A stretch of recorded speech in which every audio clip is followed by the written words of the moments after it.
They've won. They won one game without Tua, right? Like a miracle game. I can't remember who it was, but I like, don't think they did. did I they think lose they all of lost. those in a row? I think there was a close one. They barely lost to the Maybe Colts that's or what it something was. like that.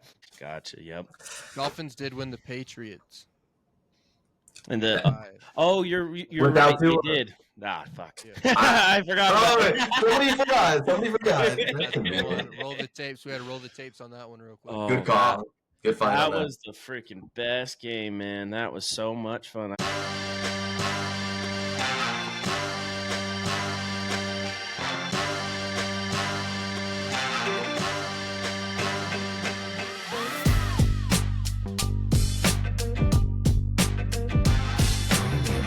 And welcome back to another episode of your favorite Couch Potatoes.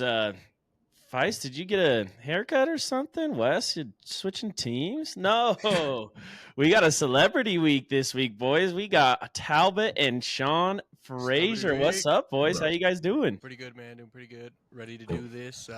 It's a late night for us. Mr. Jacobs decided to pull like a 16-hour shift today, so we're getting a late start, but we're going to do it and we're going to have some fun. Yes, sir. Hell Well, yeah, man. let's get into it. So since this is your first time, Hunter, I'll ask you first. What are your kind of thoughts on the season? I see you're a big-time Saints fan. How are you feeling about them, obviously? And, yeah, what are your kind of thoughts overall? Oh, man. So first 2 weeks, we're looking great. From there, obviously, the season has not gone how we'd want it to, but we're making some moves. We're making some changes. We kicked out our head coach. So we got a interim head coach. Is that the right? Yep. term? Interim. Yeah, something like that. Yeah. So he's 2-0 now. Yeah. So undefeated under this guy. So we'll see. Obviously not much hopes on this season, but yeah, we'll see where we go. There you go. Sean, your Eagles, on the other hand, on fire, and we'll get into their game this last Sunday night. But, yeah, how are you feeling about them boys overall? Yeah, I guess Saquon is pretty good. Pretty good add to the team. I mean, that's got to be the big highlight. I feel like everyone was worried about the center situation. Everything's fine. Push works. Looking good over there. I know you say it every time. Your favorite thing is the end zone flag because you just know. Tush push coming, baby. Tush push coming. That's guaranteed. 4 tries? Sure. I can make that happen. Oh, man. Well, that's kind of a good way to get into our dog shit hour. So I know this is your first time on it, boys. It's one of our favorite segments here on your favorite Couch Potatoes. We go through all of the dog shit performances and teams of the week. So like you were just saying, that Saquon over from the Giants. Let's talk about the Giants because they chose Daniel Jones over your boy Saquon. Saquon wanted to return. He wanted to come back. He would have been a Giant for life, but the GM was like, nah, we don't want to pay him. We'll let him test free agency or whatever. Looking like a good choice now because Daniel Jones has been released by the New York Giants. Apparently, it was just a couple of days after he got benched. He asked for this after playing scout team defense, I believe, for one day. And then, he asked for a release. The team thought it was best for him as well as them. So he is, I think, cleared waivers now, so he could join any team. There's reports that up to 10 teams want him, apparently. So very interesting there. But, overall, what a situation. The Giants are dog shit. And that showed up on Sunday as well. How much money they lose on that deal? Because I know he was one of the highest paid quarterbacks before this happened. So well deserving. They've got to be losing lots of money on this. Oh yeah, I think he was making like $40 million a year, and I think he had at least one more year left after this year. And I think the Giants have to pay at least all of the guarantees, whatever his guarantees were on that. So, yeah, they're going to be eating it for a while. But the good news is I don't think there's any good news, actually, because the Bucs on Sunday killed the Giants 30-7. Mike Evans got back on the field, so that was awesome to see. And overall, this game, not really one to watch. I didn't watch too much of it at all. I did see a couple of highlights. One of my favorite ones was Baker Mayfield diving into the end zone for a touchdown and then putting up the Tommy Cutlet celebration right after. And then I don't know if you guys saw it, but he also was like waving Bucky Irving down on a play where he was like telling him to come his way so that he could block, dude. I freaking love this guy. I know we've talked to you guys a lot about it. But man, how about Baker getting a second revival chance for the Buccaneers down there in Tampa? Man, I've said it. He was in free agency the same time as Derek Carr, and I don't know why we didn't go for Baker. I thought he was good on the Browns. I thought Browns did him dirty going for Mr. Massage, but Baker's proven it, and he's killing it, and I'm glad that, I mean, that team's in our division, but I'm glad to see a good quarterback doing well, and it's fun to see people find success. Dude, he's been that guy, and that offense is clicking with him down there. Just wish So he was like, with us, man. Just yeah, Saints are making moves, right? Derek Carr. Don't need to get me started on Derek Carr. I definitely said enough about him on this podcast. But yeah, Baker's a dog, man. And on the other side, there's not too much. Malik Neighbors is one of the dogs. But he came out. He was frustrated because he didn't get many targets in this game. He actually called out the coach because he said, he didn't get any targets till they're down 30-0. And then like a reporter asked, like, well, what can be done about that or something? And he goes, I don't know, ask Brian or Dayball or whatever. And the report came out. Dayball talked to him. They're going to work on that or something, but I don't know how much time they're going to have, man. I think Dayball's gone. I think their GM's going to be gone because I don't know if you guys saw like the Hard Knocks too about that whole Saquon thing, because we got to see everything about that decision, and now it's just all publicized, and the Eagles are killing it. So what a situation there for New York. And speaking of New York, let's go to the other team that is dog shit in New York. They didn't even have a game, and we have a lot to talk about how dog shit they are. So after their game last week, they fired their general manager, Joe Douglas. So he is out of there. That's a head coach, a GM out of there when they had Super Bowl expectations at the beginning of the season. People were picking them to go to the Super Bowl with Aaron Rodgers back. You trade for Davante Adams, and it's just gone to shit, man. And there are sources saying that Woody Johnson the owner probably will not bring back Aaron Rodgers next season, and Aaron Rodgers also doesn't want to come back for the Jets. Apparently, he still wants to play in 2025, but not for the Jets. It might be time for Aaron Rodgers to hang it up, man. I don't know, but I mean, and who loses the most here? Davante Adams. This guy came over for him. What did he sign? Yeah, how many years did he sign over there? I don't know off the top of my head, actually. It was part of, I think he's still on his contract. I think he can get out of his contract this season too. Okay. So I believe he can hit free agency. Okay. But yeah. Well, I don't think they have all the weapons over there. There really isn't a reason they should be losing like this. They literally have everything, man. We've talked about it. They got the quarterback. They got two great running backs. You got Garrett Wilson and Davante Adams. I mean, what could any team in the league do with those guys? And they're supposed to have a good defense. They have all these crazy names, man. So it is definitely interesting. And there were reports that the Jets would try to bench Aaron for the rest of the season so they didn't have to pay if he gets like injured, stuff like that. The interim head coach came out and said that those were not true. Aaron Rodgers will definitely play this Sunday, apparently. So, yeah, interesting to see, but I love to see it, man. I love to see it burn, burn, burn over there in New York for the Jets, man, because they are dog shit. Dog shit. Dog shit. Been dog shit, too. I mean, Permanently dog shit. They're cursed, man. That's what everybody says. They're cursed. And they're cursed. Man. I believe it.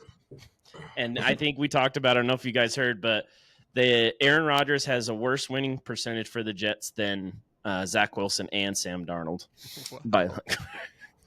So there we go. Big moves. Let's stay in the Well, let's go back to the NFC East and let's talk about the Eagles versus Rams game, the Sunday night football. Like you said, buddy, Saquon Barkley is good, not dog shit by The any man's got it. means. The man's got it. 100%. And neither of these teams are really dog shit. Why did I include them in this game then? Well, I'll just say it because Saquon went off. We'll get into it more in depth, but 255 rushing yards, adding 4 receptions for 47 yards, bringing his total to 302 yards. And just for reference, in the same day, the New York Giants total yardage 245 for their entire team. So they're little dog shit. Not only did he do the go off for over 300, but that was also an Eagles single game rushing record for 255. So I had it all. 182 of those yards coming after the half. Dude, immediately, man, he comes out with that 70-yard touchdown to start First the second play. half. I'm like, oh my God. Switched my fantasy game. I beat our boy Wes just like that because of it's kind of weird too. It also I get like hella bonus points in this league. So you get like a 40-yard touchdown and a 50-yard touchdown bonus. So I got hella points just on that one play. And yeah, it was awesome to see it. What are you guys' thoughts on that Sunday night football game, both Eagles and Rams side? Dude, I mean, the fact that not only did he did that twice. He did it twice that he just breaks away for 70 plus yards or whatever it was the second time. But I mean, dude, nobody else had to even play on the offense last night. It was like a little bit of AJ Brown. I mean, because he's inevitable. I mean, it was the it was clicking, show, man. It was clicking on that running game. For weeks and yeah. I mean, with that tush push going on, just imagine how many touchdowns he would have. Yeah, without it. For So real. It just goes to show how good he is getting the amount of touchdowns and touches that he is. And how productive he is with all of his touches. Yeah. You know, I honestly, I think he should be considered. And it's just so crazy because there's a lot of people, but I think, especially with that performance, I think he should be in MVP conversations. Oh, definitely. Not even just offensive player of the year. Now, you know, it's a quarterback driven award, but dude, the way like Saquon comes into that team, I mean, they were 10-1 to start the season last year, but then like Sean, you guys fell off at the last. I can't remember. You lost like maybe 5 of your last 6 or something like that. They were some fakers for a bit there, yeah. Yeah, and it's basically the same team, like you said. Though you lost a Hall of Fame, some say the best center of all time. But other than that, it's like the same team, but add Saquon, and look how just different they are, man. They are just rolling. I think that's a 7-game win streak for them now, and I'd say them and the Lions, man. That's how I'm looking for in the NFC as far as who's going to come out of there. Can you imagine a game between the two of them, especially the way they both run the ball in the NFC Championship, man? That would be freaking nuts. It would be a shootout. I mean, that'd be a fun game. 100%. Speaking more of this game, though, we talked about the Rams a little bit. It started out well for the Rams. They were moving the ball a little bit. Kyron Williams did have a fumble, I think, on the first drive. But then they were able to get a touchdown on the next one. Puka did his thing. Cooper Kupp had a long touchdown in the day. But then other than that, man, I feel like other than those like first two drives and maybe a couple, they had no time in the pocket, man. That Eagles pass rush was insane. I mean, your boy Brandon Graham was popping off, man. That dude's like 38 years old, man. He still like looks like a young buck out there.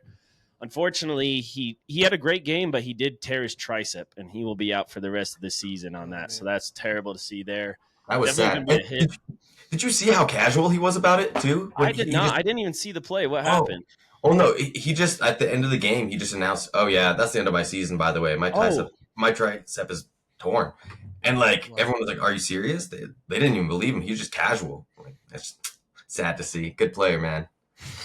It is, man, and it's definitely going to impact you, but I think you guys still, you know, the way you can run the ball, I think you can play defense that way, keeping the ball out of the other team's hands. So any other thoughts on that game, or did you miss anything? Are we good to move on to another dog shit team? I think we're ready to move on. All right, well, let's get on to the inaugural appearance for this team on this segment, because we just started it last week. The New England Patriots are on there, baby. Oh my God. Was that the worst game possibly of this season, dude? Dolphins just destroyed us 34-15. And those 15 points we got, one was like basically a Hail Mary, but it was a broken coverage. It was like a 40-something yard touchdown, 50-yard touchdown to Austin Hooper. He was all alone. And then we, off a fumbled like exchange on a handoff, Christian Gonzalez took it to the house for a fumble recovery touchdown. But literally those two plays, and we're talking about 34-0. Like pretty much, man. We couldn't do anything on offense or defense, man. I'll just talk about the Patriots to start, man, because the O-line, man, it's what I've been saying all season, that you can't do fucking shit in that team. Like Drake May is the Bugatti in the trailer park right now, man. He's the only thing that's good about this team. O-line, dude, seriously, every single motherfucking play, it was three things. It was a false start, it was holding, oftentimes back to back, or it was Drake getting lit the fuck up. Like that was literally the only three things that the O-line did.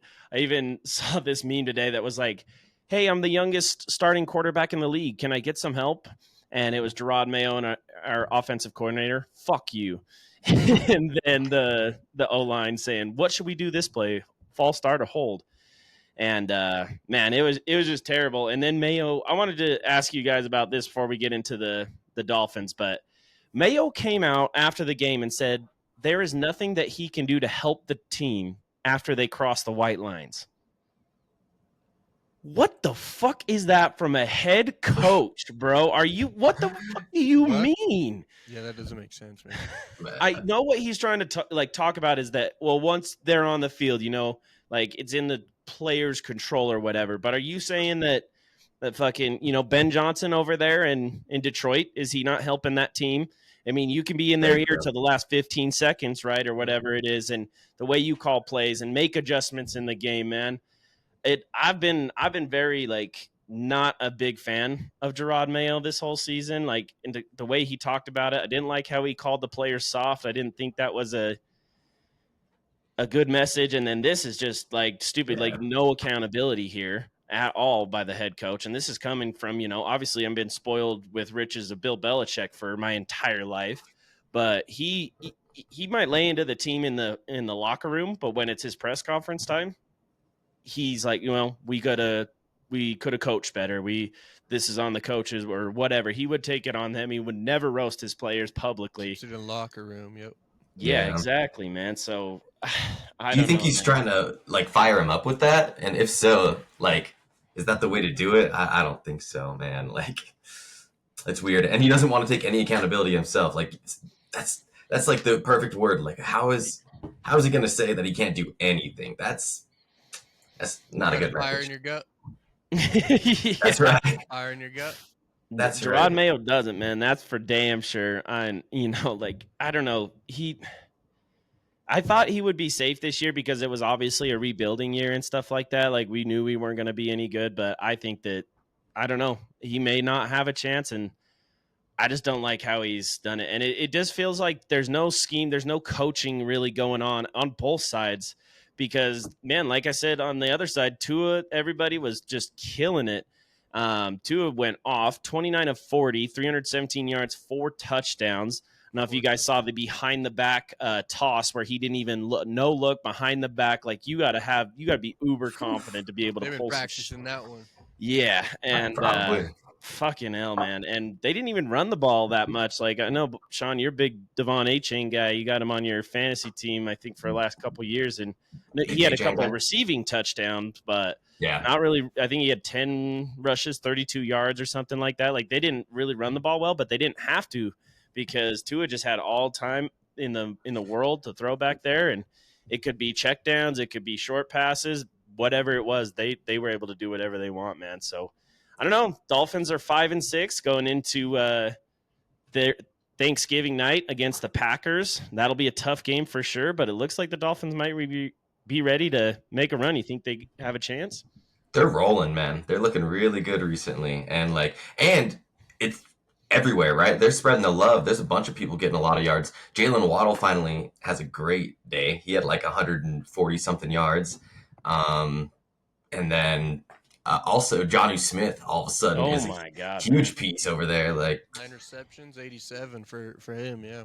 and then Tyreek Hill, like the sleeping giant who hasn't done a whole lot this season. I mean, obviously he's gonna eventually start producing more for them. So I think And they're looking good. they've got all the weapons that could do it. So Oh And their yeah. defense is humming too, man. Another guy, Calais Campbell. I don't know if you guys remember him or have heard about him, but I hadn't heard about him this season. He's playing for the Dolphins and he's playing really freaking well, man. And he is actually like 38 years old at defensive tackle, man. Like one of the all-time greats, and to do it that long, that's pretty awesome. So they definitely got, and they're good on the defensive side of the ball, obviously. And then you talk about MVP. If you're talking about most valuable, just valuable to the team, Tua might be the most valuable player shit of all time, at least as far as the Dolphins go, because yeah, look what they are with him and without. it's Yeah. phenomenal. They go from one of the most explosive offenses to seriously one of the most dog shit offenses. There you go. Yep. And it's absolutely insane to see his impact on the team. They won one game without Tua, right? Like a miracle game. I can't remember who it was, but like, I don't think they did. did they lose all of those in a row? I think there was a close one. They barely lost to the Maybe Colts that's or what it something was. like that. Yeah, and I think they started they lost the first two when he came back, but I think it was like against the Bills and another really good Yeah. team. I can't remember. Like, and it was by 1 and 3 points or something. So like, Cardinals that close. lost by 1. Yep, and then Oh, that's right. by 3. Gotcha. Yep. Cardinals. Dolphins did win the Patriots. And the 5. you're Without right. They Tua? did. Ah, fuck. Yeah. I forgot. Oh, about wait, that. somebody forgot. That's Roll convenient. the tapes. We had to roll the tapes on that one real quick. Oh, Good call. Good find That on that. was the freaking best game, man. That was so much fun. I remember it. That was terrible, man. But hey, let's move it Now along. you remember it. Let's get along. Let's get off the pants, okay? We've heard enough. We're gonna get an offensive lineman next season. It's gonna change, okay? And maybe a new head coach, hopefully.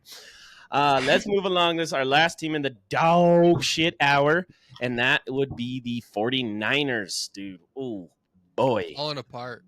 They are falling apart. Now, this game, they are without Brock Purdy and Nick Bosa. Very, very important players right there. And I know our boys aren't here that are always in the Brock Purdy ain't good club. But, man, does he look better and better, especially after this game. Braylon Allen was not able to do anything, man. Packers lit it up. Josh Jacobs, talk about another this is a guy we haven't talked about that much, about leaving his team where he was good, but the team didn't want to pay him, goes to another team, becomes even better. I feel like Josh Jacobs getting overshadowed just because you got Derrick Henry, you got Saquon Barkley and everything. Josh Jacobs hat trick, 3 TDs, 106 yards. He's Dog, going dude. off. Oh, yeah. And then I think this was Jordan Love's first game without an interception or a turnover in like the last 11, 12 games or something like that. Wow. So Good I game. know Packers fans are there to here to see that, because he's a dog. He usually, he usually has like 3 touchdowns a game, but then he has 2 picks or something like that. Like he's kind of like Brett Favre was, where he's like all or nothing pretty much. So yeah, Hey, man. crazy Shoot good or win shoot. for the Packers. Seems to Yeah, be working. exactly. Exactly. And man, the Niners, I wonder, man, even when they're sort of healthy, they're not really looking like the Niners. McCaffrey hasn't really come back to like McCaffrey form at all. And the thing is, though, they're still only 1 game out of the division right now. It's totally gettable because that NFC West is so fucking tight, like we talked about. But I don't know, man. When you see the Cardinals didn't have their best game this week, but I still feel like they're either really good or they kind of play like shit. The Seahawks look good. Obviously, we know the Rams can do something. So I don't know. The Niners kind of look like the worst team in this division. It might be. And like I feel like there's a part of me that believes they could bring it back a little bit, but I don't know. They might have a hard schedule coming up. I haven't looked into that, but they got to pull it together now. And it sounds like Brock Purdy's coming back, so at least that's just a one-off week, but we shall see. We They got for the Niners, we got Bills, Bears, Rams, Dolphins, Lions, and Cardinals. So they definitely got a tough schedule. Rams too. They got a tough schedule ahead of them. I mean, That is going to be definitely tough. 100%. All right, let's move on out of the dog shit hour. Even though this team is usually in it, but can't put them in it this week. But well, let's talk about it. The Thursday night football snow game. I know you guys love to see this one. What a freaking crazy ass game. We started, I think it was kind of raining. It wasn't too crazy. But then it just started coming down like that, almost like the LaShawn McCoy game from way back when. And it was pretty bad, but it was kind of weird because once the snow came, it seemed like both teams abandoned the run. They just all right, now that the snow's here and we can't see, let's try airing it out. But yeah, it was overall kind of a crazy game. It was really defensive AFC North football, like we kind of expect.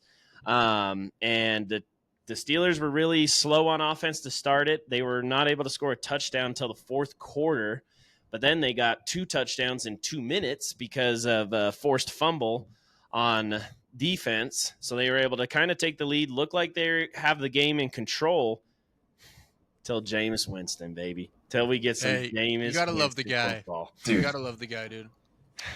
It ain't about the lights. That's what he did to the Steelers. That's right. And that's what he did to the Steelers, man. It ain't about the camera. Not about the action. Wait, it's about the action, boys. Have you guys noticed Jerry Judy's production with Jameis Winston? Their connection has been popping off, and I think we're seeing production out of Judy that we haven't seen even when he was on Broncos. The Broncos. Dude, Jameis is good, man. I think he's definitely going to be a turnover prone quarterback too. He's kind of like similar like we talked about with Jordan Love, but dude can sling it, and he obviously brings the energy, man. Even though like we laugh at all the shit he says and he can be corny and stuff, and he had plenty of that in this game. But you look at the team, even in that pregame speech that I was referencing, the lights, camera, action thing, that was from him.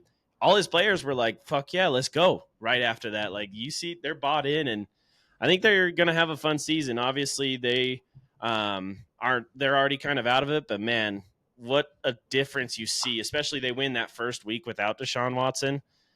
And it's crazy, man. I would hate to be a Browns fan because they have to play Deshaun Watson because he has that guaranteed contract. Well, Jameis Winston's sitting on the bench just way better, way better. Hunter, I know you've been a big fan of him. You honestly wanted to have him be your quarterback there for a few years once Breeze retired.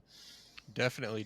I think we should have given more of a chance. I thought he was doing well, and he got injured. I do think also when we did play him, he was they kind of he has to be let loose. He has to be able to throw those throws, and I think we were kind of keeping him under the Drew Brees system where Drew's arm was kind of going out towards the end of his career, and we had to throw a lot of check down slants, a lot of shorter passes, and I think the system wasn't necessarily designed for him. But then he got injured, and I think we did him pretty dirty. But yeah, he's a phenomenal quarterback to watch.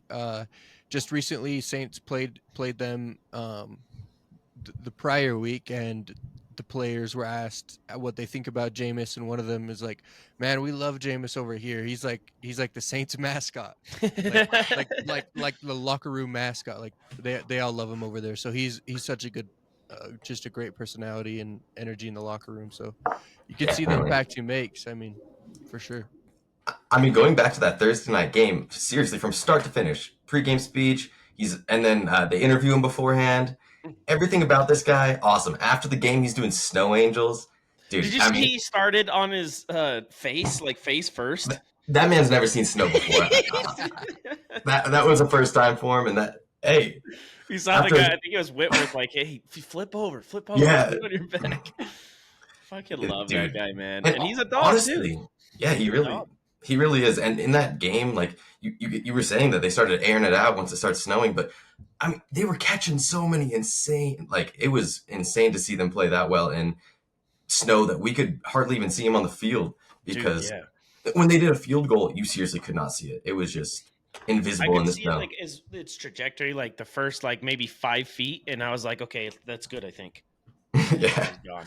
But it was crazy, and the team, like I feel like the cameras have gotten so much better because like when it rains, they're able to cancel it out, and you can't even tell until you get like a close up player shot. But this one completely, it looks like TV static, man. It was crazy. But let's get back into the game because our boy Jameis on 4th down scrambles and does his own version of the freaking Saquon reverse hurdle and gets the touchdown to put the Browns up. And in that touchdown, he got his comm knocked out. The battery like fell out of his helmet. I don't know if you guys saw that. And still gets And the 2 points. yeah, and had to do the 2-point conversion without it, man. Like that's fucking awesome. And then after that, we get to Steelers get it to Hail Mary range, but it got knocked down. We didn't have another other whatever his name was, 29 from the Bears situation. We did. So it got knocked down. Browns get the win 24-19. So Browns beat the Ravens and the Steelers to kind of play upset at this season. And just as you thought the Steelers were rolling, man, I think this is a divisional game. I'm not too worried about them. I think they'll be able to bounce back. I've been playing well. These things are going to happen in your division. We've seen that a lot. But let's talk about my other favorite player that's not on the Pats, and George Pickens. I don't know if you guys saw, man, but he continues to be George Pickens, man. It looked like he wasn't even interested in catching the Hail Mary. He just started fighting Greg Newsom in the back of the end zone. Yeah, so he Oh, He sorry. does it every week. He does it every week at this point, man. He's got someone that he's going to go hunt down last play of the game. Man, I don't know if it's the Steelers curse or something. You're just predetermined to have a little bit of CTE in there, man. But the dude's just wild. But I love it. I think he's a character for sure. He did say after the game that the Browns were saved by the conditions and are not a good team. And that's the only reason they won. So, I mean, dude, you both are playing in the conditions. So, like, what's your excuse in my opinion there? But this is their excuse. I mean, all of their offense has been through their kicker, man, Chris Boswell, going crazy every single week, and they can't kick it in the snow. His like first miss. He missed a field goal in this game. His first one, like missed in a long. It wasn't even like snowing very much yet, though. I mean, it probably wasn't. True. It was before it was like super covered, at least. But yeah, I'm sure it affected it. Oh yeah, it's got to be slick. Yeah, it's got to be slick out there still. But yeah. One more thing to talk about in this game, we had a little bit of controversy brought up from the past, but I don't know if you guys have heard about it. I'm sure we talked about it with Wes and stuff last year because obviously, he's a big TJ Watt guy, but Myles Garrett got the Defensive Player of the Year last year. Myles Garrett called himself the best pass rusher in the league because they asked him about it, so he was kind of put in a position like where it kind of it was unfair, I feel like, to him. He did give TJ Watt a ton of respect, said he's, one of the best or something, but he's number one. And like the stats show it, the film shows it. Nobody gets schemed like him. So I don't know. Dude's a dog. Don't get me wrong. Definite dog. I think I'm still on the TJ Watt camp a little bit better. What do you guys think on that? Who are you picking? Yeah, it's hard, but it's hard not to pick TJ Watt because you said Myles Garrett shows the stats and whatnot, but from what I've seen, TJ Watt has all the stats, all the ones that really matter. TJ is number one in all those categories, so I'm definitely in TJ Watt's corner on this. I mean, yeah, I think everyone thinks TJ Watt to an extent, but I mean, you can't knock a guy for really believing in himself. No, yeah. I mean, like, what else is he supposed to say, right? Like, is he supposed to say TJ Watt's better than him? Like, no. He's still playing. Maybe after the fact, I don't know. But level of competition, you have to believe yourself that you're 100%. 100%. Yeah. And yeah, I think he did say the stats. I could be wrong, but I'm pretty sure he said that, and that was a big thing. Like Wesley went off about like exactly what you said, Hunter. Like the stats don't show that, Miles. But you can say like maybe you get double teamed more, triple teamed more, whatever that is. But either way, they're both dogs. There's a reason that they're always talked about in Defensive Player of the Year conversations. So awesome to see like that competition, and hopefully it'll kind of fuel a rivalry going forward with the two of them, and we just see some amazing performances for years to come. Let's move along. Let's talk about a game just real quick. We don't even really need to mention it, but it was just because we got to talk about maybe the best team in the league, and that's the Detroit Lions, who just roll right through the Colts. No problem at all. 24-6. Jahmyr Gibbs has his day. He has 2 touchdowns.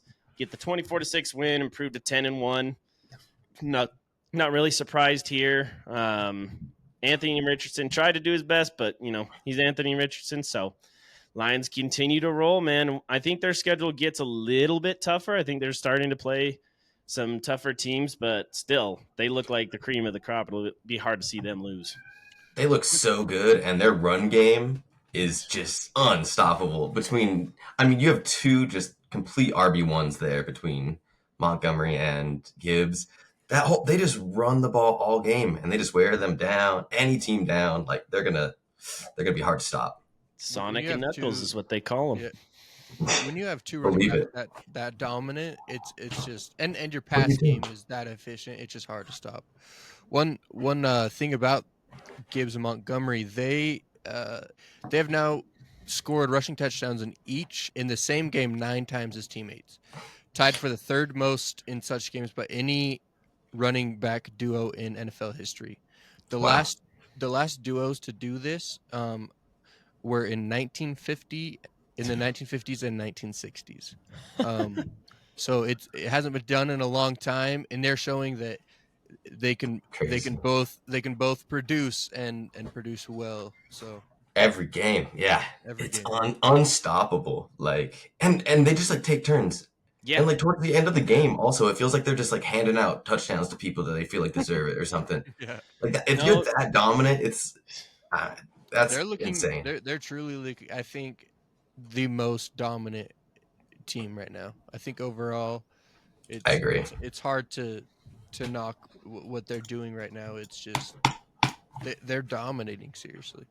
Detroit Lions, man, that's what we're talking about. The Detroit Lions are the most dominant team. It feels weird to say, but they're like I Very say true. every week. If the Pats don't find a way to turn this around, make a run real quick, then I think I'm rooting for the Lions to win it all this season. So, well, let's stick in the NFC North, man. That's another crazy division. Even though it seems like the Lions are running away with it, they're really not, because the Vikings, the Packers, like we talked about, are still in there. The Vikings played the Bears this week, and this honestly, surprisingly, could have been the game of the day. Like, honestly, it was a really, really good game. Bears started out hot. They go up 7-0 before the Vikings take over in the second and third, kind of dominate it there. Looks like it might be over, but then the Bears able to make a crazy comeback, score 17 points in the fourth quarter, including a touchdown and 2-point conversion with 22 seconds left. Then we actually get a phantom onside kick recovery, and then Caleb Williams is able to drive it down to get a field goal and force overtime. Did you guys see the end of that game? And what do you thoughts on Caleb Williams and the Bears kind of making it close, at least with the Vikings? Dude, I mean, I feel like Caleb Williams is really, honestly, looking pretty good. I hate to see it as a Utes fan. As a Utes fan, it does pain me, but I think that he's got a pretty good career ahead of him. And like, yeah, I mean, they made it happen. And onside kick obviously is huge. You don't see.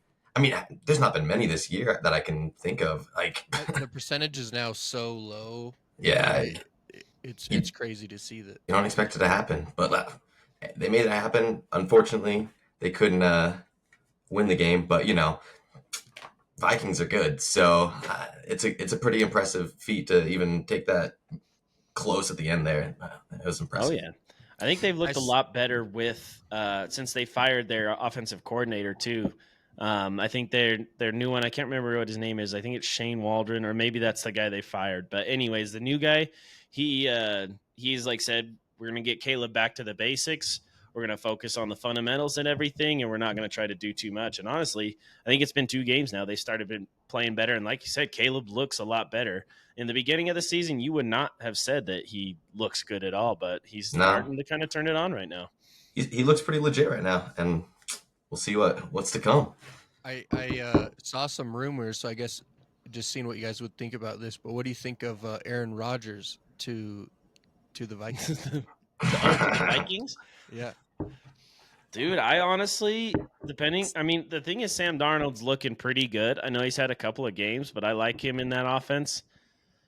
And I mean, know they're they got 9-2. JJ McCarthy, but he's going to have this whole season where he's not going to be able to play. So I feel like he could still use a season to be on the bench. I think Aaron Rodgers will definitely be better in Kevin O'Connell's system and an offensive system, of course. That's just tough, though. I don't know. I think Dude, I would stick with Sam Darnold if you had the chance, if he continues to play well. It's hard to take away quarterback when, I mean, you're having this much success. They're doing great right now. And I saw a meme today of it was uh Aaron Rodgers leaving after setting the Jets 5 years back and just like giving them a kiss goodbye. I was like, I mean, why would they do that when that could just happen to them immediately? Same thing, and they're rolling with what they got. Like, Right. I can't imagine it, but hey, crazier things have happened. So Speaking of memes, I did see something that, yeah, I think I heard something about the Vikings, and it was like, because, Brett Favre, he finished his, or I don't remember if he finished, but he went to the Vikings after the Packers, and I think he actually went to the Jets for a year, then the Vikings. So then he was like, yeah, you could go set the Jets back 5 years, go to the Vikings, make a playoff game, and then go steal a bunch of money from poor people in Mississippi. there you go. We'll see if he follows the career path. Oh boy, but yeah, Vikings continue to roll. I think they are up to, what is it, 9-2 now, so they're still only one game back in the behind the lines in the NFC North. And if you remember, early in the season, they barely lost that game to the Lions, so they're right there, man. And they haven't been dominating recently, but they're finding ways to win, which They're winning. is all you got to do, So Little sidetrack. You see that Brett Favre is suing Pat McAfee? that was that was actually a long time ago, and he lost it, I think. But Brett yeah, Favre did? yeah, he lost it. Pat would always make a bunch of like jokes about it, Yeah. like sue me, or actually don't sue me. But he was very vocal about it. Yeah, it was because like they made jokes about it, and he basically, like, Pat, he said like he never actually said anything like that wasn't already like reported by anybody else. He never brought Yeah. anything up, so it was kind of all baseless. But yeah, Brett Favre is not doing too well these days. All right, well, let's talk about our picks. The picks that we made, me, Feist, and Wesley, because we go through that segment. And so I picked my lock as the Bucks. They were -5.5-point favorites. Picked them just because it was the Giants and because the Bucks are good. So and we already talked about that game, so not too much else there. And then my underdog, it was a tough week to pick. There wasn't too many I was feeling too confident about. The best chance I had was the Chargers versus the Ravens. So the Chargers were 3-point underdogs, and that Monday night game just finished up before we started this podcast. So like you said, Hunter, I was working 16, 17 hours grinding away while you guys were sitting on your butts just watching this game. So the Ravens, they did beat the Ravens did beat the Chargers 30-23 in pretty close game from what I sound like. That's what you're saying, Sean, right? A pretty close half to start. Yeah, it was a really good game to start. The offense was clicking. I feel like also the defense was fun to watch too. It was good football to start the game, and then I didn't get to catch a lot of the second half, but it seemed that it got away pretty quickly. Ravens are a good team, man. Yes, sir. Able to bounce back. I was listening to it a lot, and yeah, and obviously the Harbaugh Bowl, as we mentioned, got a rematch since I think the last time they played was the Super Bowl before Jim Harbaugh left for college. But back with the Chargers, man, and they looked pretty good. I think they came out on fire. They scored the first touchdown, and then the Ravens had a good second quarter. Lamar doing his thing, man, saving my ass, got my ass a fantasy win this week, so we love to see it. McConkey did his thing a little bit. Derrick Henry with 140-yard rushing. I mean, to see him Unstoppable. dominate on a team, like, Lamar runs so much, so people doubted how much impact would an older Derrick Henry really make on this team. And the man is A still lot. the workhorse. the man still is a tank. He's dominant.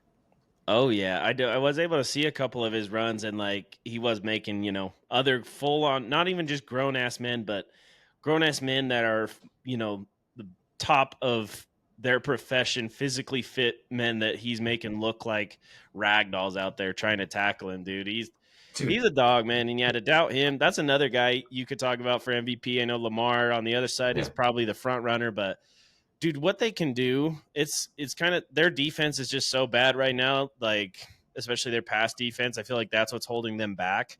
But on offense, man, it's just so damn hard to stop them. And we've talked about it on this podcast already, but like I was in the I don't know if I really believe in Lamar camp for a long time, but 100% wrong about it, man. Dude is just getting better and better, both as a passer and he still is, obviously is electric as a runner. And yeah, to put Derrick Henry in the backfield with the option of Lamar rolling out and running it if you stack the box, bro, it's unfair. That's just unfair. Their Yeah, RPOs are insane. You your play actions. You got so many options to do, and their offense is showing that. Yeah, they got lots of tricks they can do. Dude, Derrick Henry, it seriously takes like 3 people to stop him.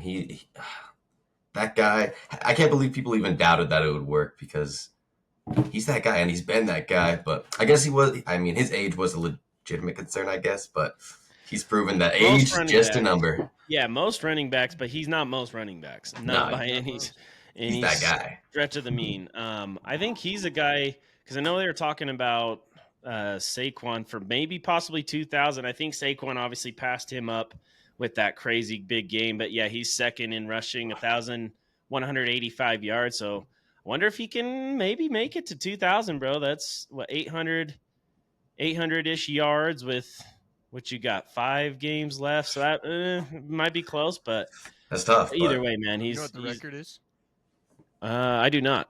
it's like I think I think it's like someone's got two. There's a few that have gotten 2,000. I think Chris I think Johnson so. back with the Titans got 2,000 at one point, and there's probably some others that I'm not thinking of. But yeah, man. Well, Sean, we'll see if you find that out while you're doing that. I'm going to move on to the Broncos versus the Raiders, and I can't believe I remember telling you this, Sean, because you had the other 2 games on during this hour, and I was like, you got to take the Packers Niners off and put on this Broncos Raiders game right now. And that was probably the first time I've ever said I wanted to watch or suggested anybody to watch the Broncos play the Raiders.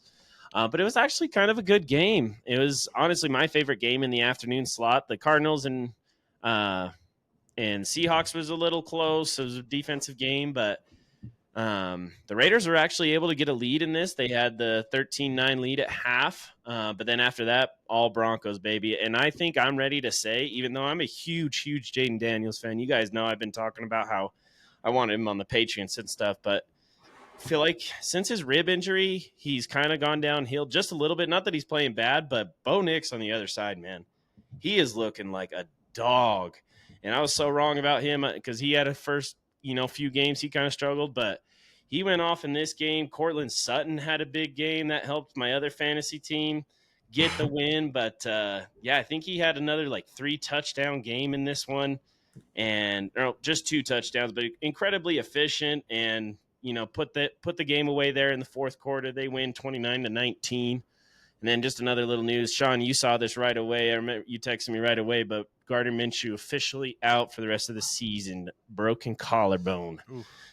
Yeah, You could just see it. It was pretty obvious. He was walking off like it was toast. So that was too bad to see. But yeah, like you were saying about Bo Nix, slow start, but he's looking so good, and he seems to be like vocal and like he wants to be a leader. I'm excited to see what he can do with that Broncos team. They have a winning season going right now, so he's doing better than Russell Wilson was doing. It feels like so. That's something to behold for a rookie. oh yeah. And Hunter, you probably would know because Sean Payton, longtime head coach for your Saints, and I didn't watch him as much, but like, was he the same way with Drew Brees? Did him and Drew Brees ever kind of like get into it? Yeah, kind of. I don't know if they yelled at each other, but kind of get in each other's face because you've seen a lot of that with Bo Nix and him. But it doesn't seem like it. It all seems healthy. Like it doesn't seem like it Right. affects Bo. It doesn't seem like it affects Sean, and they just light each other up and Yeah, I mean, communicate. The sports just get heated, man. When you're in intense moments like that, things just get heated, and I'm sure both of them know that it's not personal. It's nothing crazy. So I mean, that's something you see from as far as as far back as Little League, you see that happening. So, yeah, just a quick little going back to that rushing record. It is 2105, and currently Saquon is on pace for 2,151. So looking to beat that by Oh, shit. 105 yard. Ooh. Who was the 2105? Did you find Eric that? Eric Eric Dickerson. Yep. Dickerson. Okay. Adrian Peterson in 2012 had 2097. He was really close to that. So Yeah, it looks like what there's currently eight. I did end up looking it up as well. There's eight people who have done more than 2,000 yards, and unfortunately, one of those is O.J. Simpson. But Dude was just a solid for the note, Bills, man. just a note. But He was killing it on the Bills, man. Killing it. yeah, Anyway, not just the Bills. not just the Bills. Let's move along. Let's get into Wesley's picks. His lock was the Kansas City Chiefs over the Panthers. They were 11-point favorites, and that line was a little too big, man. I don't know. Panthers might be kind of good, I would say. Like they played, I think they were on a 2-game winning streak before this.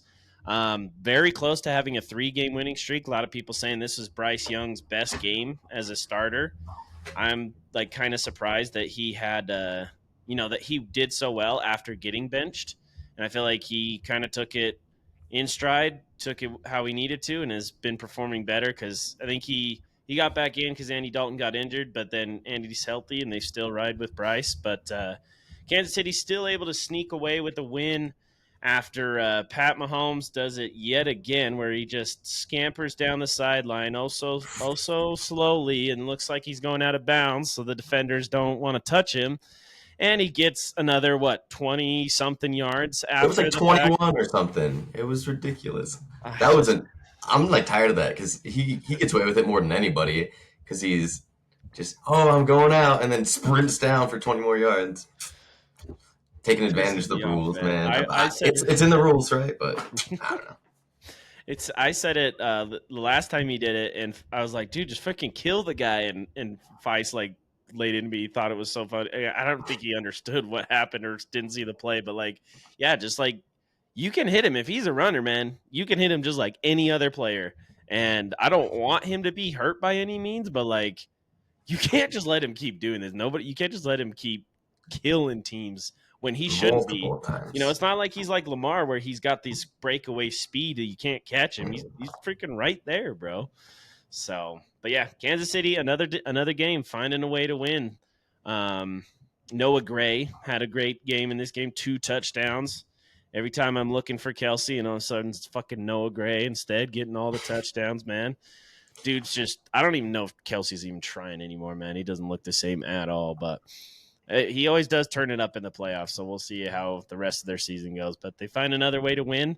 I think they might get Pacheco back next week, who's definitely Hunt's been great in his absence, but Pacheco's a dog, man, and I think he will boost that running game a lot more.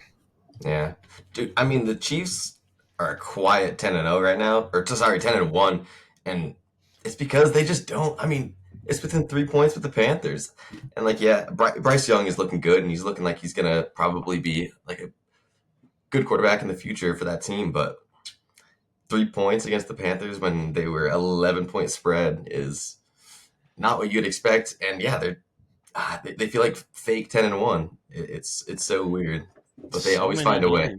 There's so many games you could talk about it, all the way back to game 1, of the season, where Isaiah Likely, if he had half a toe chopped off there, he would have had a touchdown, and Ravens would have won. And you could talk about so many games this season where it's been like that for the Chiefs. But good teams do find a way to win, man. I talked about it before. The Patriots did it so many years. Like they even like lost a bunch of games where they looked terrible. There's that famous quote, Brady's not good anymore. They're not good anymore. And then they win 3 more Super Bowls after that. So fuck, man. I hope that the Chiefs don't win this year. As a Pats fan, don't become the first team to three-peat and continue to win Super Bowls just personally. But you never know, man. You never know. Andy Reid, Patrick Mahomes in the playoffs, it's the same thing as Bill Belichick and Tom Brady. I think that's the thing you knew too, because I think they tied it up there late with, I don't know, a little less than 2 minutes. And I don't know if you guys thought the same thing as me, but I was like, well, there you go. Chiefs win. They're going to get a field goal off of this. It's way too much time. So just what they do. Let's move along to Wesley's underdog. He picked the Seahawks as just 1-point underdogs versus the Cardinals. Basically, toss up in this one. I think it was in Seattle. Cardinals came into this game with the division lead, I think a 1-game lead on the Seahawks. And it was a very, very defensive game overall. Only 2 touchdowns were scored in this game. One of them was on defense after a That's right. questionable pass by Kyler Murray, man. I don't know what he was kind of thinking. He just floated it up there way too far and got a pick 6. And then really that nothing else for the Cardinals. I think they had 2 field goals. And the Seahawks win this 16-6, take over first place in the NFC West with that tiebreaker now over Arizona, and then get the 1-game lead over the Rams and Niners. So I don't know. Do you see enough for the Seahawks to be like they look like the best in the division, or do you guys think it's still up for grabs with anybody else? How do you feel, Hunter? Tough one. Yeah, it's a tough one. I don't think we've necessarily seen enough to say that they are the best in the division. I want to say I feel like still the Cardinals. I would still pick the Cardinals. I think they looked better overall. This was a tough game. It was on the road. I think they play again in like 2 weeks in Arizona. So I think It was that could raining, be a too. different game. Yeah, very raining game. And I trust in Kyler Murray this year, man. I think that this looks like his best season, personally. I think he's kind of underrated. He's looking good, and his connection with their tight end is very nice. Dude's a dog, They've had some dominant games. They've had some dominant win games. So I think it may have just been an off game. It looks like they play again in 2 weeks. So we'll get a rematch, and we'll see how that one goes. Yeah. So you have any more thoughts, Sean? I have one thought. I think that the Seahawks might actually be the best team, honestly, the more I think about it, because I think their defense is actually pretty solid right now. As we saw, again, a rainy game where offense can sometimes be a little sloppier, but they looked pretty good out there, and they've been looking pretty good. And then I think that there's a lot of options for Geno Smith, at least in that receiving game, like DK Metcalf being your best player, and then you got JSN taking a lot of targets every week right now. Tyler Lockett is still like a solid vet that's always there, Yep. I think they can move that rock if Geno Smith can, avoid too many interceptions, stuff like that. He's a little prone. He likes to shoot kind of guy as well. Shoot, yep. I don't know. I think they might be maybe the favorites in my eyes over the Cardinals, but they're both I feel like they have similarities as teams, and so it could go either way. Definitely. And the thing is, too, I'm still looking at the Rams, too. I know they had a tough game this season. I think they ran into a buzzsaw, that is the Eagles, but I think they've been looking a lot better once they've gotten their receivers healthy and everything. They're only 1 game back, and so are the Niners, but that's the thing. I feel like we're looking at those 3 teams a little differently than the Niners right now. It's just crazy. But like you said, Sean, you never know, man. I mean, we know Kyle Shanahan's a good coach. We know Brock Purdy is good, and we know they got weapons everywhere. So if everybody gets healthy, they definitely have a chance, even with that tough schedule. So it's true. I saw a little theory on them and kind of the little bit of decline. It's just, they made so many runs in the postseason. Their team is getting a little bit older. That wear and tear of, all those extra games, it does make a difference. But well, and I think a lot of people are forgetting too. They're missing a lot of key guys. I think it's Tafunga is their safety. He's a dog, one of the best safeties in the league. He's been out all season. Dre Greenlaw has been out all season. That other linebacker, aside from Fred Warner, he's amazing. And I think, they've been without Kittle for a few games. Obviously, McCaffrey up until these last few weeks. They've been at a lot of important injuries. So it's definitely been the toughest season. And yeah, like you said, a lot of it comes from those long runs. I think Greenlaw's been out because he tore his Achilles. Was it his Achilles? I don't know if you guys remember when he ran off the field. They were just jogging back onto the field, and all of a sudden it popped. He went down. Fred Warner turned away right away. Yeah, in the Super Bowl. I was are you kidding me? How does that happen? So, yeah, it's a tough season for them. We'll see if they're able to bounce back. Let's move along. His random pick, that was Wesley's. It was the Steelers. He picked them as 3.5 favorites over the Browns. Doesn't get the points there like we discussed earlier. And then let's get into Feisty's picks. His lock was the Houston Texans over the Tennessee Titans. They were 7.5 point favorites. And, a lot of time he loves to pick those Texans. He always says they're the best team in Dallas, best team in in Texas for sure. But another crazy divisional game, man. You know, you think Houston has this on lock, but another good game. I remember, Sean, you turned my eyes onto this game, and I turned it on. It was kind of back and forth the whole time. Tennessee was up 10-7 in the first quarter, and then it kind of goes back and forth. Texans look like they have control, and then I help you out with a good fantasy lineup move with Tony Pollard, another running back. He's not on the same level, but he's still Dallas Cowboys let this guy go. And Tennessee's got a running game. They got a solid running game with Tony Pollard. He has 24 carries for 119 yards and a touchdown. And honestly, overall, very good game. Tennessee does get the win, 32-27, after C.J. Stroud kind of pulls a little Dan Orlovsky and runs ish out of the end zone for a safety, gets kind of sacked out of there. So yeah, overall, really good game. What were you guys' thoughts on this one? Honestly, I was surprised to see the Titans come out on this one. You know, I think it was a divisional game. They wanted to show that they're not just easy out there. And also, I don't know if you saw this play, but Will Levis threw a pick and then immediately head down, sprints like 20 yards. Dude, I promise you, he totally missed the angle. Even he had he just wanted to show he was going to put in that effort. He tried. He's the only man that was close, right? But it was hilarious. But yeah, football, baby. I mean, that's just what was happening through the entire team. I feel like they were just trying a little bit harder, and they came out on top. You know, they made it happen. I love to see it too for that tank race, because you know we lost to them earlier in the season, so we have the tiebreaker now. I think the Patriots are up to the 4th pick in the draft right now, so love to see that. But yeah, another crazy divisional game, and Tennessee finds a way to win. Texans are still 7-5, and I think the Colts are closest with a 5-7 record. So still probably their division, but dude, that's just what's crazy. A lot of people, it's starting to get loud. People are calling him CJ fraud and things like this. And then all Texans fans hate their offensive coordinator now, even though he was like a head coach candidate last season. But don't be doing at least CJ like that, man. CJ's a dog. He's having a tough season. We see it a lot, you know, Sean. I know we talk about it a lot in basketball, the sophomore slump. You know, people have tape on you now. It's going to be tough, but I believe in CJ Stroud. He'll bounce back for sure. Yeah, 100%. I agree. And they're top of their division, man. So yeah, like come on. And Titans aren't a real threat, you know. Like that game is not going to kill them. Divisional game things happen like that. You know, when you play a team twice a year, you know what they do. Anything can happen. So.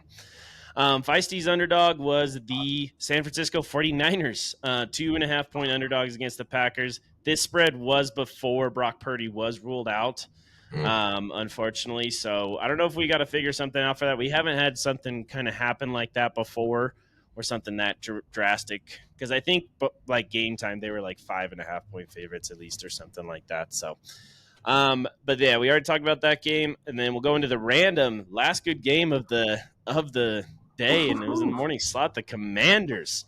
So he picked the Commanders as 10-point favorites over the Cowboys. He has started to do that and just pick whoever's been playing the Cowboys recently. He has given up on them. But a lot of people calling this upset of the century. Maybe it's just me, because how about them Cowboys, man? In a good way, they get the 34-26 win.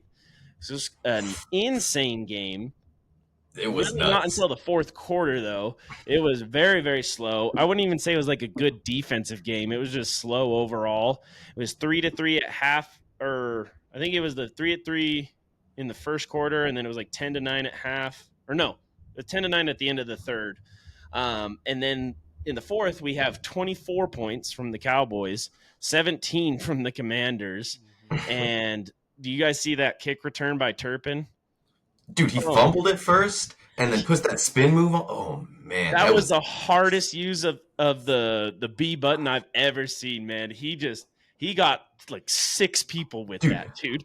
All died right past him. It was and then he was gone before. Like, I swear he made it. That happened at what, like the 10-15 yard line? He hit that spin move, maybe even. And then he was in the end zone like 3 seconds later. Dude was just That man can move. I mean, nobody was really even close to catching him after he put that spin move. It was just he was gone. It was like it was a sick play. That was pretty awesome to see. He's a dog. I heard Bill Belichick talk about it today, man. He gets so pissed when these things happen because so many times people, because every kicker now can kick it out of the end zone if they want to, pretty much. And like he's like, why would you kick it to Turpin?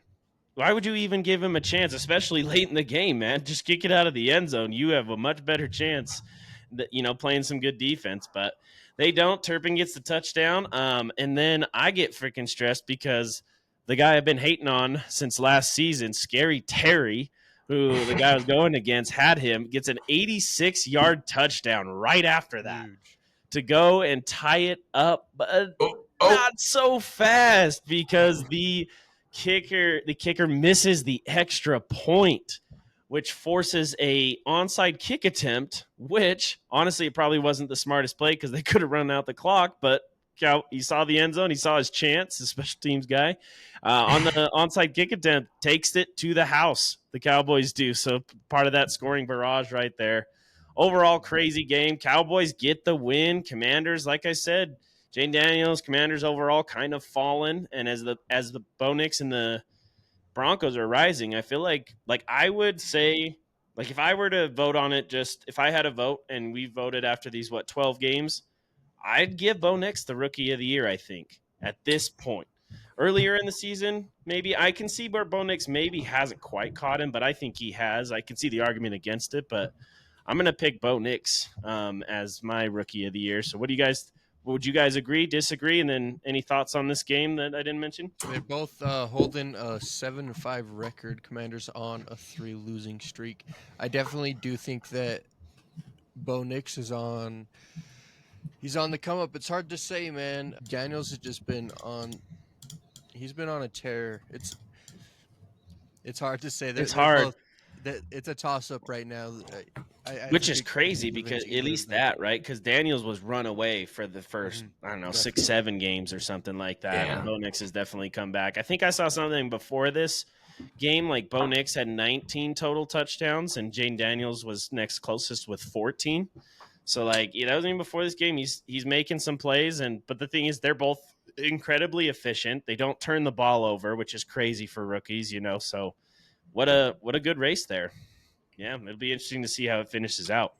I think they've had like almost equal amounts of dominance so far. Bo Nix had the slow start while Jaden Daniels was just, far and ahead. And then, and in the last maybe 5-6 weeks or so, maybe, it's been Bo Nix time. So it's about, I would say it's pretty 50-50 right now. And Awesome. whoever really can, like, if Bo Nix continues on his current trajectory, I think it is probably him because he's just kind of taken over the conversation. But yeah. Yeah, we'll have to see. It's too bad Drake May has literally no fucking help at all. He could be in that conversation, but they're not winning any fucking games. So, and I can't argue that. And He anyways, hasn't played all season either. So, yeah, and he was out for I don't know 5 or 6 games. I can't remember, but yeah. yeah. So yeah, Feist picked the Commanders. He doesn't get the points for that, so he has the dreaded negative Ooh. 5-point week overall. So helps me out a ton because I think I had an 11-point, 12-point lead or something on him.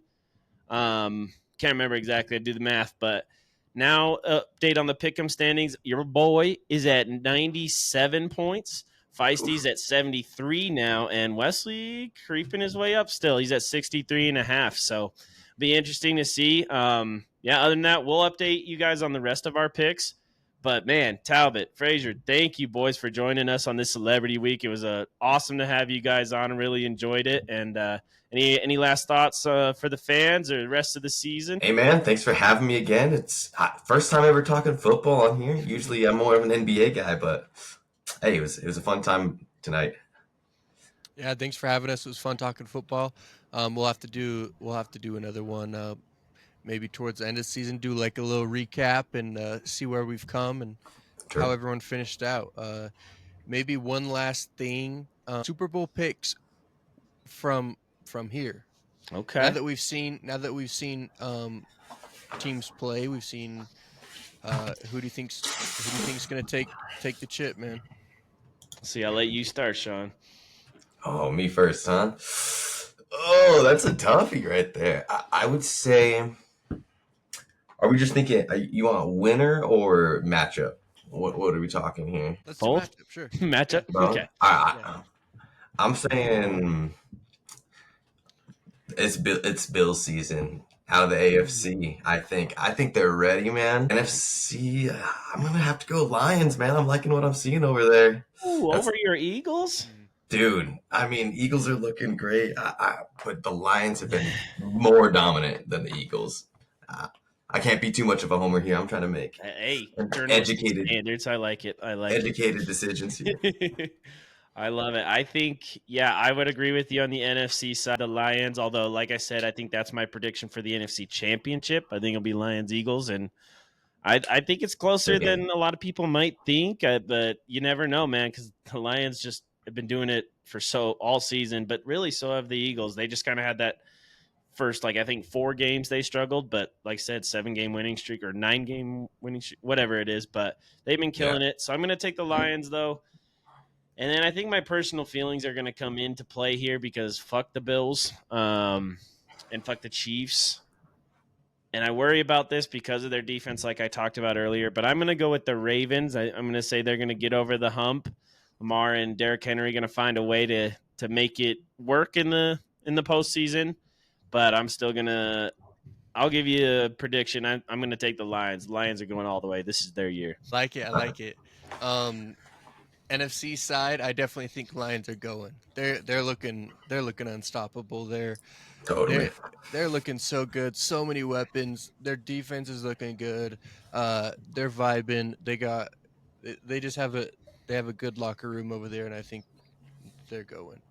On the other side, man, Chiefs are gonna make it. They're You going. know, Don't say Uh, it. Don't say this it. Chiefs are gonna make it. Their postseason, as much as we hated to see the Patriots run, no matter how good or bad they were pre, uh in the season, the experience and just the utter like dominance of Tom Brady and that Hmm. team in the postseason, and it's a different game, man. And you see players collapse under the pressure, you see teams collapse under the pressure. I think Chiefs, they've they've got that team. They're gonna make it through the playoffs again. And I hate to say it, but we're gonna see a three-peat. three-peat. Woo! Oh. Dude, that's not a bad pick. I keep going against it. I did it. I did the Me same too. exact thing week one. When we all picked the week one, the kickoff game against the Ravens and Chiefs, all off season. I'm like, you can't bet against the Chiefs, man. Their Chiefs are the Chiefs. Andy Reid, Patrick Mahomes, and here I am being the biggest hypocrite in the world because I keep doing it. But you make a really great point, and I almost want to change it, but I'm going to stick with it. I'm going to say the Ravens get over it, but you're Yeah, exactly I right. think you have And a good point with Ravens and the Derrick Henry, man. Maybe they oh find a yeah, way to get over the hump, but Hey man, you don't but think the Bills are rolling over there? The he's Bills are still rolling too. he's Come still on. the Superman. Bills are That's the always thing. rolling too. But they're one of those. They're But one of those when it teams comes In to the that the regular season. postseason, Yeah. their um, postseason games have been close too. There, mhm. there was that one, probably one of the best games I ever watched was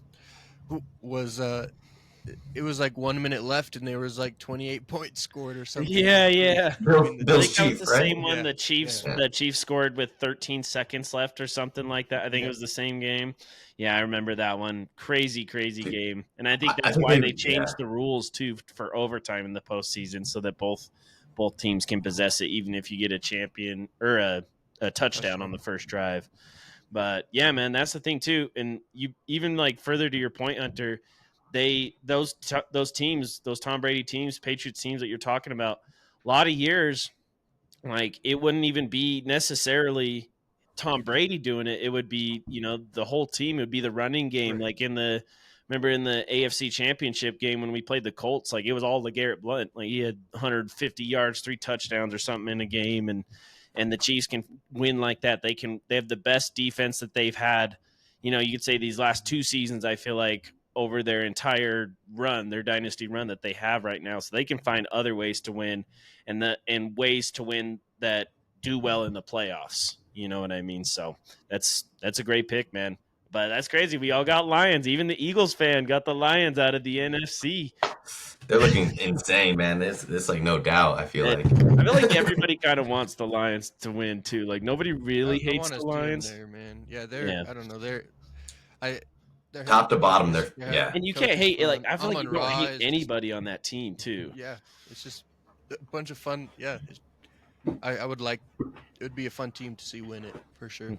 1000%. Well, hey, thanks again, boys. That was an awesome episode. It was so fun to have you guys on, and yeah, I can't wait to have you guys on again. And we'll just keep this season rolling, man. It's crazy, but anything could still happen in so many of these divisions and everything in the whole picture, the playoff picture, as we get a little bit closer. But yeah, what a great episode. Make sure to catch all episodes drop in on YouTube and Spotify. I think, again, we're going to drop this one right before Thanksgiving so you guys can all enjoy your Thanksgiving holiday. Happy Thanksgiving to everybody out there. Hope you have a great dinner, a great time with your family.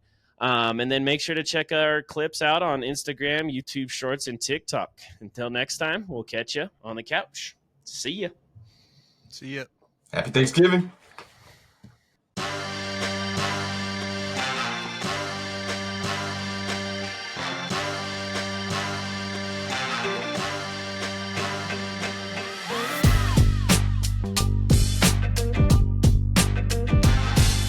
Alrighty, welcome back, everybody. I just wanted to come in. Obviously, as you saw, we have the boys out this week, so I'm just going to give a quick update on the college football playoffs rankings because we have one more week until we have conference championships and then getting into the playoffs. So let's go through it. Oregon's going to stay at number one. They had a bye week. So my guess last week was that they stayed at one. They did. I'm going to guess they stay at number one just because they haven't lost, especially when you have, Ohio State, who's number two right behind them. Now, they had an amazing game. We had that top five matchup we've been talking about all season, Ohio State versus Indiana, and it turned out to be what a lot of people thought. Ohio State dominated this game, get the win 38-15.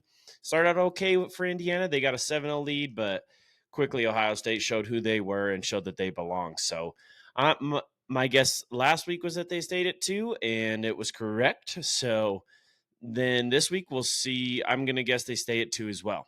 And then let's go down to 3. That is Texas. They defeated Kentucky 31-14. They stayed at 3, which was my guess, and I'm going to guess that they also stay at 3 this week. Moving down, we got Penn State narrowly avoiding the upset, defeating Minnesota 26-25. Now, I think that's enough to keep them at 4. They did stay at 4, like I guess last week, and I guess they're going to stay this week at number 4 as well. Now, number 5 was Indiana. I guess that they stay at number 5. They did, but now they're definitely going to be dropping. I think they'll drop to 11 is going to be my prediction there. Notre Dame played Army this week. They crushed them, defeated them 49-14. And my guess last week was that they moved up to 6, which they did. And I think this week they'll obviously move up to 5 past Indiana there. And then we go to number 7. Holy crap. What even is this season, ladies and gentlemen? Alabama. So my guess was that they move up to 7. They did this week. But they were upset by Oklahoma 24-3. Behind 3 picks from Jalen Milroe. They just could not get anything going. So one week you think Alabama's back, they're ready to compete, and then they do some shit like this. So I'm going to guess they move down to 13. I think their name and a couple of wins that they have on the season are going to keep them in contention, but they're going to fall out of the playoff rankings, at least for now. So we'll have to see what Bama can do if they have a chance. I know they got rivalry this week against Auburn, who we'll talk about in just a little bit, but you never know. And then we'll go to Feisty's Miami Hurricanes. Feist, this is for you. He was probably visiting his grandma down there, Mario Cristobal, but he probably because he didn't have to spend too much time worrying about Wake Forest. They defeated Wake Forest 42-14. My guess last week was that they moved up to 8. I was also right about that. My guess this week is that they're going to move up to 6, past Indiana, past Alabama. Now let's go to number 9, and that was Ole Miss. My guess was that they moved up to number 9, and they did, But Florida continuing to play upset. They defeat Ole Miss 24-17. So things looking up for the Gators, at least to end the season, and maybe they can, kind of bounce back and going into next season. But tough look for Ole Miss there. So we have another SEC upset. I'm going to guess that they move down to 15 and definitely out of the playoff picture. Now let's go to number 10. That would be Georgia. My guess was that they moved up to number 10. They did. And then this week they crushed UMass, even though UMass did have a lead on them at one point. Everybody was freaking out about that, but beat them 59-21. I'm going to guess that they move up to 7 now. I don't think that the playoff committee will pass them over like Miami, but they'll definitely pass Indiana, Alabama, and Ole Miss for sure. Now let's go to Feisty's Tennessee 10 percenters, the Tennessee Volunteers. They beat up on UTEP 56-0. My guess last week after they lost was that they moved down to 11. They did, so got all my 11 picks so far correct and on a hot streak. My new guess is that they'll move up to 8 past those 3 teams that we've already talked about who lost this week. And then let's get into number 12. That would be Boise State. Now, we know we love to talk about our boy Ashton Genty. He officially did it, folks, past the 2,000 mark in a 17-13 close dogfight against Wyoming. He becomes the first guy to do this since 2019. 19 carries, 169 yards, just 1 touchdown for him this week. So it was a little bit tougher for those Broncos. They couldn't run all over the place, but obviously still has a dominating performance. My guess was that they moved up to 12. I'm going to guess this week they move up to 10. And then let's go to SMU in the ACC, continuing to crush it, man. They defeated Virginia 33-7. My guess was that they moved up to 13, and they did. I'm going to guess SMU might get a little bit of love and move up to 9, kind of leapfrog Boise State. I'm not sure, like the strength of schedule, I think, and the wins might help them out, but I could definitely be wrong on that. It could flip-flop Boise State 9 and SMU 10, but they're right there. And talk about the Boise State for a second too. They took that bye spot from BYU after they lost last week, and so now the Big 12 is looking crazy, and not sure if they're going to get a bye spot. They'll get the one team in the playoffs guaranteed, but wow, what a Big 12 season it's been. And speaking of, let's get into it. Talk about the best team in Utah, as they boys like to say, but it is not looking good for them. 2 straight losses. My guess was that they moved down to 16. It was a little bit too much. They moved down to 14 in this game. And then they lose to Arizona State, who's starting to look like the powerhouse in the Big 12. Who would have thought? We haven't talked about them all year. I think the only time we mentioned them on this podcast besides last week was when they beat Utah, but they were up big in the first half, up 21-3. And then, like Big Country always says, BYU's a second half team. They make those halftime adjustments. That was true here in this game. They had a 14-point third quarter to bring it back, and then they scored a touchdown in the fourth, failed to convert the 2-point conversion, so it remains a 5-point game instead of a field goal game. And BYU still had a chance driving at the end of the game. Retzloff throws a pick to end it, so they end up getting defeated by Arizona State. Mr. Cam Scadaboo does his thing. I feel like he should. If he was not in Arizona State, if he was in a bigger school, he'd be talked about for a Heisman. Dude's been balling this season, 3 touchdowns in this game. One more thing to note on this game was that Arizona State fans, they stormed the field with 1 second left, which allowed BYU another chance at it, which is kind of funny that if Utah fans, you might remember when we stormed the field like 3 times or whatever it was, or they had 3 chances to get a field goal on us, but we kept storming the field and they missed all 3. So BYU still having that bad luck there. Gotta mention that for our Utes fans. Anyways, my guess now is that they're going to move down to 19 in the rankings. It's definitely not the end of the season that BYU would have liked. So let's move along to Texas A&M, who my guess was that they moved up to 14. They were actually 15. And after this, going to be tough because they are upset by Auburn in quadruple overtime, 43-41. So my guess is now that they're going to move down to 20. Then let's get into our other Big 12 powerhouse we've been talking about all season, Colorado. My guess was that they moved up to 15, barely past BYU. That did not happen. They moved to 16. But, so some news, they did land the ESPN's number 2 ranked recruit from USC, he decommitted from USC. Now he's committed to Colorado. And this move kind of shows that Colorado's going to keep Deion Sanders. Deion Sanders will stay there in Colorado as the head coach, at least in my opinion. So, yeah, that's a great move for them. He looks like a dog. And then we'll get into this game. Another upset in this college football season. Holy crap. Kansas gets the 37-21 win, playing upset to the Big 12 teams in back-to-back weeks. So now I'm thinking Colorado's going to drop down to 22, make that Big 12 just more and more interesting. Let's move on to 17, which was Clemson. They defeated the Citadel 51-14. My guess was that they moved up to 17. They did. My new guess is that they're going to move up to 12. And then we'll go to 18, which is South Carolina. They defeated Wofford 56-12. That was my guess that they moved to 18. I think they'll move up to 16 now. 19 is Army. We talked about them. They lost to Notre Dame. My guess was that they moved to 19. I think they might stay in the top 25. They'll move down to that 25th spot. And then we got number 20 was Tulane. They had a bye week. That was my guess that they moved up to 20. I think they'll move up to 18 now. And then we have Arizona State, who beat BYU. I think that they're going to be the best Big 12 team, and they are going to move up to 14. Iowa State, let's talk about it. Played Utah.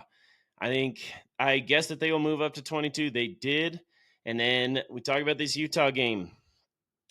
Man, yet another heartbreak there at Rice-Eccles Stadium. It was sure tough to see. So Iowa State gets the win over Utah 31-28.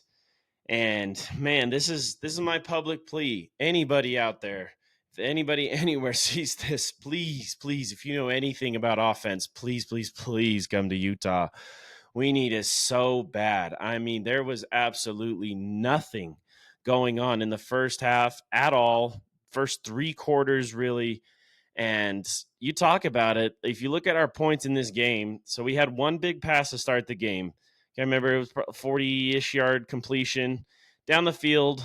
A good pass, good catch. And then we only got a field goal from it. But that was some points. And then our next touchdown was a Cody Barton pick 6. So that was awesome to see. But yeah, again, on defense. And then we had a muff punt by Iowa State that led to a field goal, and a block punt that led to our next touchdown. And yeah, so just finding ways to get points on special teams, defense, but yeah, not offense. We did have Isaac Wilson go down in this game. So that's our third starting quarterback go down with an injury. Kyle Whittingham did say he doesn't believe it's going to be serious, but he is unsure as of right now. And obviously, as we know, college does not really have to disclose their injuries, so we probably won't hear anything. My guess is that Luke Patari will play against UCF in our season finale this Friday, but we'll have to see. Speaking of Luke, he did kind of spark our offense a little bit with his legs a little bit with his arm. We had a decent drive that led to a touchdown with him, but we missed the field goal at the end of the game to send it to overtime. And I know I talked to you guys last week about how, I don't want to blame the refs. There's things we could do, and there's certainly things we could have done this game. Our offense, like I said, didn't do anything, hasn't done anything for a fat minute. And but this one was just crazy, and especially after back-to-back weeks, seeing this kind of thing. Well, back-to-back home games, I should say. But this one, we get a defensive holding on a blocked field goal, which I have never seen before. Never once seen that before. I'm sure maybe it's happened once or twice, but kind of a bullshit call for sure. We have another phantom timeout. I know Wesley said it was so loud at the BYU game, and yeah, Rice Eccles is always loud, but it was not as loud as the BYU games. And that was on a fumble that we forced, but apparently they call a timeout. So Big 12 script, man. And then even on that touchdown we talked about, Luke Patari, to me, it looked like he clearly scored a touchdown on this big long run, and they marked him short. They wanted a review. Utah desperately wanted a review. They wouldn't get it, so we're forced to call a timeout, which definitely kills us there towards the end of the game because we could have used that to get another some more yards and get closer to a field goal. So it's just, man, this Big 12 script is getting out of hand, I feel like. I know we were out of it and whatever, but we still want to play upset. We still want to win in Rice Eccles for our seniors on senior day. It was some bullshit. I haven't really been that mad at refs on my own team in quite some time, but man, what a season. Unfortunately, it's been terrible. Lose again at Rice Eccles Stadium. Like I said, we have one more chance for a win in Florida, but season is over. Bowl eligibility over. So looking forward to next season, and we'll have to wait to see who our head coach will be. Will it be Morgan Scalley? Will it be Kyle Whittingham? Because he is undecided, non-committal on his return to the head coaching position next season. So we will have to wait and see on that. But congratulations to Iowa State. They, especially with those losses to Colorado and BYU, they probably will find a way to get up into the Big 12 contention. I think they'll be number 2 in the Big 12 in the rankings and move up to 17. But we also have a crazy Big 12 title race because we have 9 teams in the Big 12 that are eligible to go to the Big 12 championships. Anything can happen, tiebreakers, situations, that kind of thing. It's going to be nuts. You got Arizona State and BYU right now are in the top 2 positions as far as conference standings. Iowa State's tied with them. They're all 6-2 in the conference, 9-2 overall. Colorado 6-2 in the conference, 8-3 overall. And yeah, you got teams like Baylor still up there, Kansas State, TCU have a chance. I think Texas Tech and hell, maybe even West Virginia we should see, but it's pretty crazy. That's the Big 12. We'll go to number 23, which was Missouri. They did go unranked, like I said. They beat Mississippi 39-20, and my guess is that they will move up to 20 or stay at 23. UNLV, my guess was that they moved to 25. They moved to 24, and then they beat San Jose State this week. And my guess is that they're going to move up to 21. And then Illinois was a team I did not talk about. They beat Rutgers 38-31. I think they'll move up to 24. And then a couple of unranked teams we talked about. Kansas State, they lost Arizona State. I guess that they dropped to 23, but they were unranked. Washington State losing to New Mexico last week we talked about. I thought they were going to be unranked. They dropped to 24. Louisville did go unranked after losing to Stanford, and then LSU got unranked after losing to Florida. So that's the college football week. We got rivalry week, man. So excited for this. We got Michigan, Ohio State, Alabama, Auburn, all kinds of matchups that can definitely throw this college football playoff for a loop. So we will definitely update you guys next week. Thank you for keeping up with the college football playoff rankings with me, and we will check you next time on the couch. See you guys.